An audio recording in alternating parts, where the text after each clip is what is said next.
I love when new stuff turns up. Torch, trolley, power source, water cooler. Alright, step 1, trolley assembled.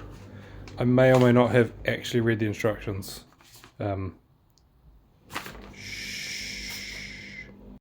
Was pretty good. 2 tools, 13, 5, 6mm Allen keys, that's it.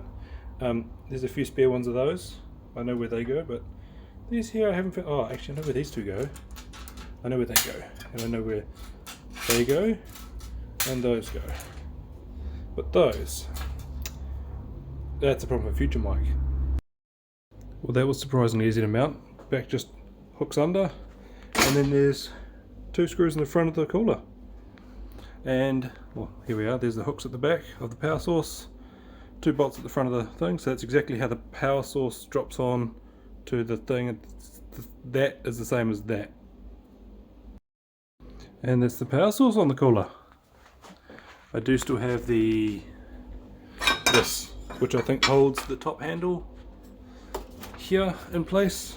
Yeah, that's what those ones are for. All done.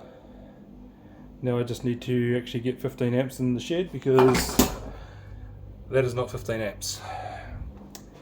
15 amp has the bigger spade and register. Better get that done, and then I can play with it. Yeah. Actually, seeing as it hasn't even been plugged in, I've heard, yes, the lights do work. Fresh out of the box, yeah boy.